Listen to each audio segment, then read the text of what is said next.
So I'm just gonna gauge the depth on my shovel, how deep I want to go. So then that way I don't have to keep putting the plant in and taking it out. So I'm just gonna dig just below the depth of the shovel. So yeah, the first step is removing vegetation. This side's a little bit more difficult because there's a reed canary grass base layer, which is like a really invasive grass that will create a mat layer with its roots, and so that way it pretty much chokes out any other vegetation. As you can see on this side of the stream, everything that's here has been planted. So we're going to minimize that competition by removing it.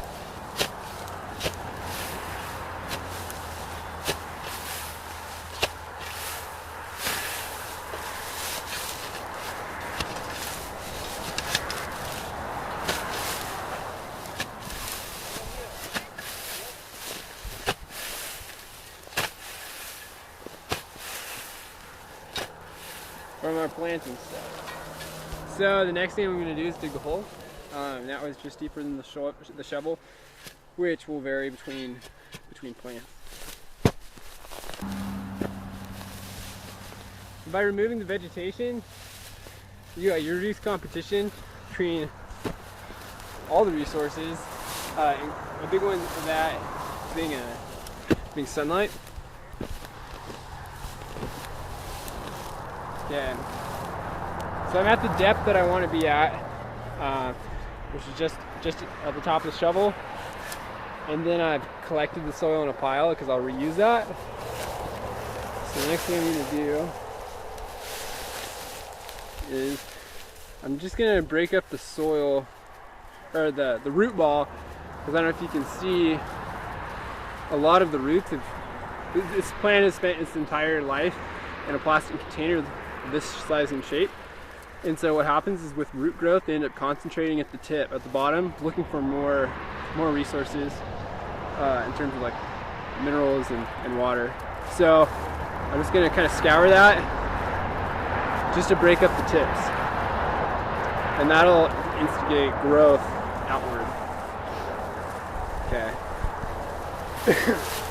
And a big thing that'll come up when you're planting at a site with hard soil is that it's easy for volunteers to just kind of dig the soil, the hole not quite as deep as it needs to be, and then kind of fold the root ball in on itself. And what that does, it's called J-rooting, and it's where the roots want to grow in the direction you put them in, because that's the path of least resistance. And so if it gets J-rooted, there's a high likelihood that the roots will actually grow up to the top of the surface. And the plants work on a vacuum system. Transpiration comes out of the leaves, and that draws moisture in through the roots, because there's vasicles, which are more or less just tubes that come from the bottom of the roots to all the leaves. So that's actually how a plant draws in moisture.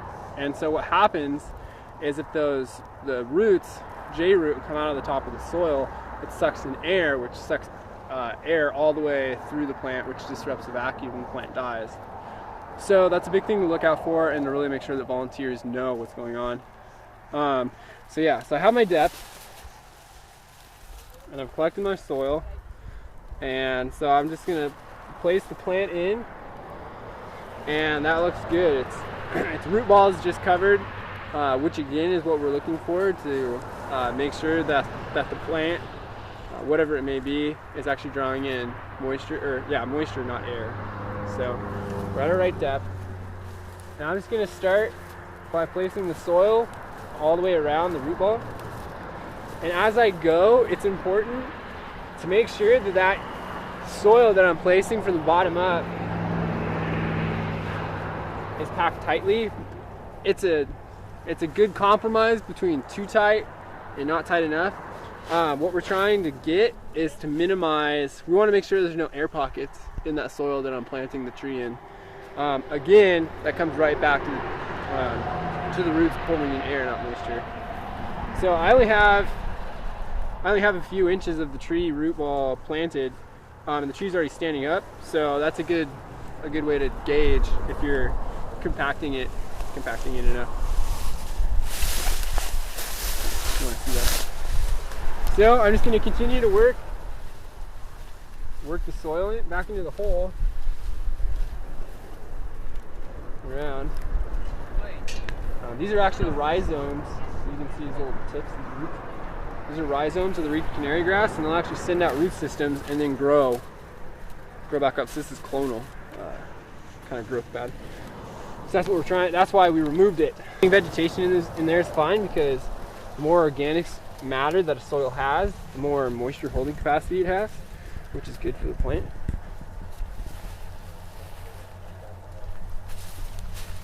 And so at a site like this, the soil will really tend to clump, and so you'll have to break it up.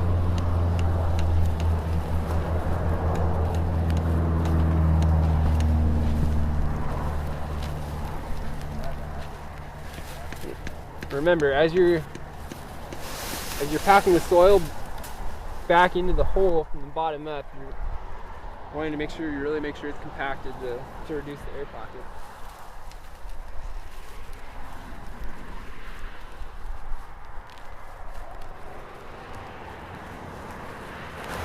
Okay.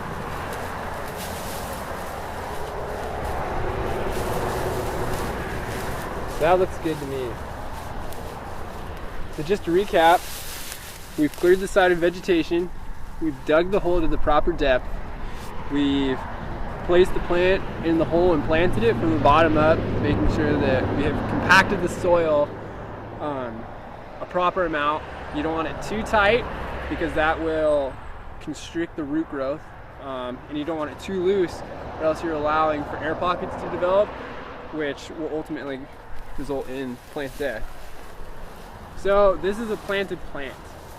This is done, but what we're going to do is we're going to go one step further to protect the plant, and that's with a tube.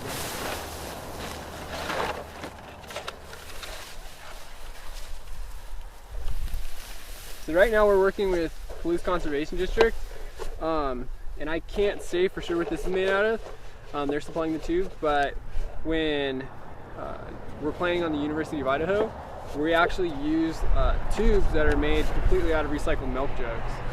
So we're taking our sustainability one step further by redirecting waste streams into useful products like these protective tubes.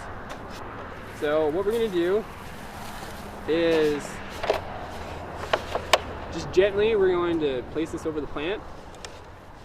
What this does is we're just making protection. We're on a stream bed right now, and in the springtime it floods. So with this tube and this stake, we're protecting the plant from erodible factors of springtime floods. We're preventing it from foraging of wild animals that are in the area.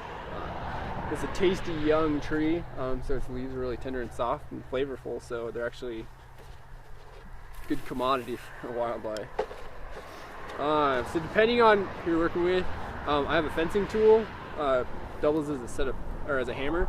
A lot of times you'll have a hammer. Most of our fencing we will. So what I've done is I've placed the tube with zip ties over our plant, and then I've placed the stake through the zip ties into the ground. What I'm going to do now is, before I tighten the zip ties, I'm going to pound the stake in so that way it actually will slide through the zip ties. And then once I get it to the proper height, or depth I should say, which is either at the top of the tube or until you hit a rock or something that you can't pound past. So